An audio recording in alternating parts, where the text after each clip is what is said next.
Hey guys, my name's Danny. I'm the owner of Amber and Oak, and I decided to make a YouTube channel sharing some behind the scenes of what it's like to be a solo business owner running a candle business.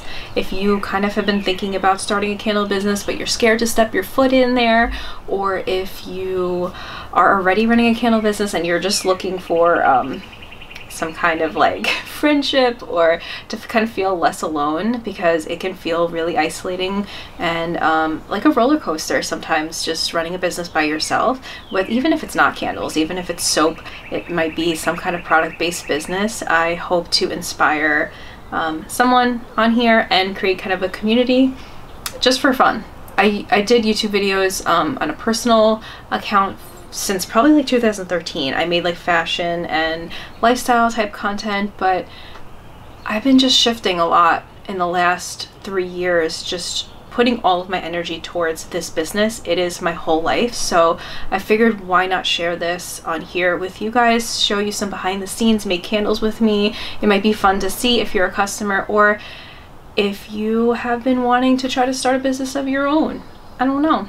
I enjoy putting like podcasts on and some other makers YouTube channels on while I work, just to feel like I'm co-working, and it's kind of like relaxing and calming to me. So I hope that this can be something like that for you too.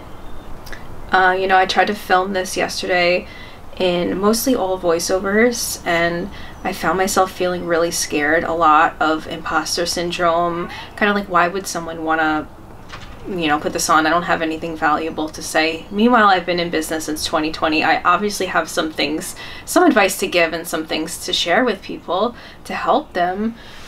But I just found myself like mentally destroying myself because I don't know, I got really scared, and that fear is something that I want to break through. And I was really inspired and heavily encouraged by all of the people on Instagram, like the community I built on Instagram, whether it be customers, other creatives, other makers that we're all connected on that platform. They all came out when I posted on there about how I was scared to do this, and they encouraged me to do this. So I think that is enough of a push to give it a shot, because you're not alone. So many people feel this way, and what you have is really valuable.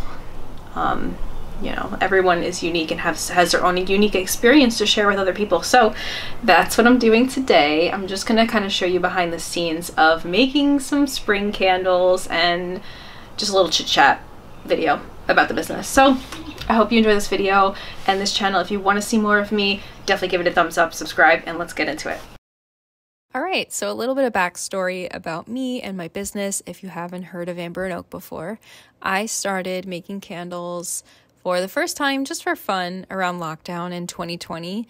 I always found that like candles from the big box stores would give me headaches and make me feel nauseous and sick. So I was like, why not just try to make my own candles? Like, I can just make whatever scent I want. So that's what I started doing, and somewhere along those lines I fell madly in love with it. I loved the idea of storytelling through scent and evoking memories, emotions, and kind of like nostalgia from fragrances. It just feels so powerful. I feel like you can kind of time travel with fragrance, and it really uplifted my mood. I suffer from anxiety disorders, so it was something I really found was like really therapeutic, like the act of making it and the scent. And I figured other people would probably benefit from the scent as well, as far as aromatherapy goes. So I launched my candle business for the very first time. My very first candle collection was a fall candle collection with, I think, 4 candles in fall of 2020. I think it was in September. And ever since then, I have just been growing and growing. And I am just so thankful for the support and the help I've had along the way from family and friends and amazing customers and supporters. It has been just like so amazing, so fun, and a roller coaster being a small business owner. There is just so much like self-doubt that you get on a almost daily basis. Like, it just feels like it's not real sometimes, but I wouldn't have it any other way, to be honest. Right now, I'm very lucky to be able to create and have other people, you know, support. It's amazing. So today I'm pouring some spring candles. I use 100% pure soy wax, and this is the format that I've chosen and I've stuck with for 4 years now, because I've tried other waxes, I've tried other wicks, and I've tried like different combinations, and I always come back to this because it just works the best. I get positive reviews on this format. It burns clean. It is reliable.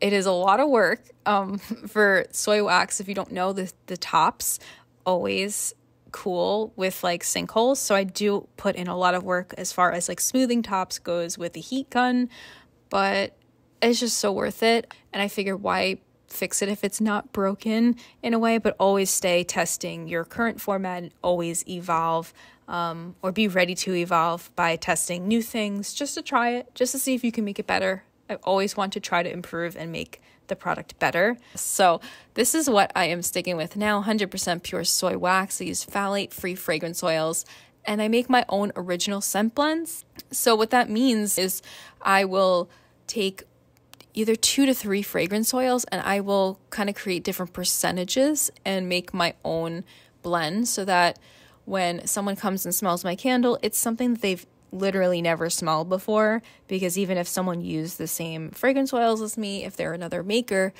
they didn't use the same percentages, they didn't use maybe the same wax and the same vessel. So each candle is so different from everyone and everything, and it's really nice to make your own unique scent blend, to know that there's nothing else like it out there, and it's really special. So I'm pouring a brand new spring scent today, and I haven't announced it on Instagram yet, but I'll let you guys know here on YouTube for watching and supporting on here what it's going to be called and what it is going to smell like. And this candle for spring is called Meadow Lore.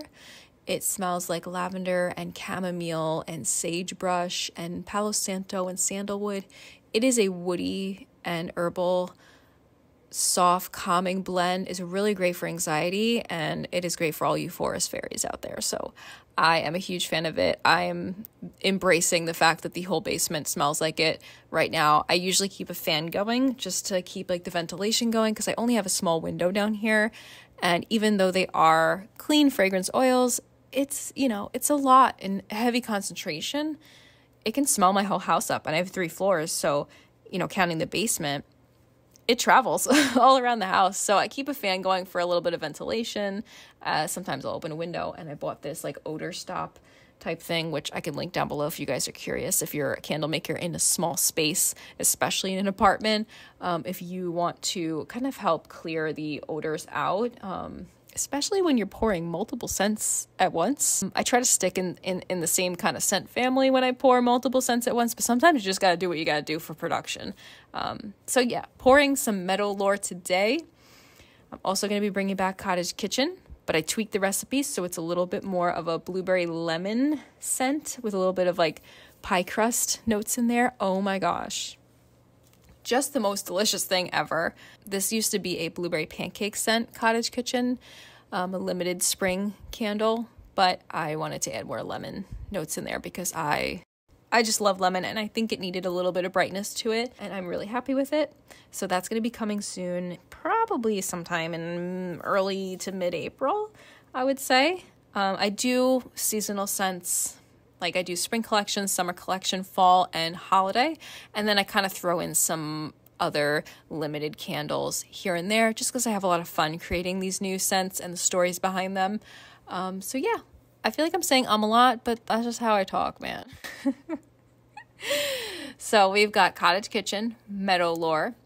We're bringing back Weather Turning, which is a petrichor scent. Oh my gosh, I love my earthy scents, and I love my bakery scents. I know those are like really polar opposite scents, but those are like my 2 favorite scent notes, I think, or like scent categories, is like the bakery sweet cinnamony scents, and then the earthy dirt scents, which I love doing my dirt scents. I'm really proud of my greenhouse fragrance. The greenhouse candle, if you haven't smelled it, smells like you're walking into a greenhouse. It has notes of potting soil in it. And Weather Turning is a limited edition spring collection scent that smells like you're walking through a foggy, marshy meadow after the rain. It's got notes of vetiver. It's got that wet earth scent, but it has a lot of really fresh ozonic notes that really like kind of represent the foggy clouds and like that fresh springtime dewy smell as well. So, and then I'm going to be bringing back a small amount of Prairie Picnic. Oh my gosh, definitely burn Prairie Picnic in your kitchen because it smells like you're baking a strawberry pie, especially if you have guests over or something like that.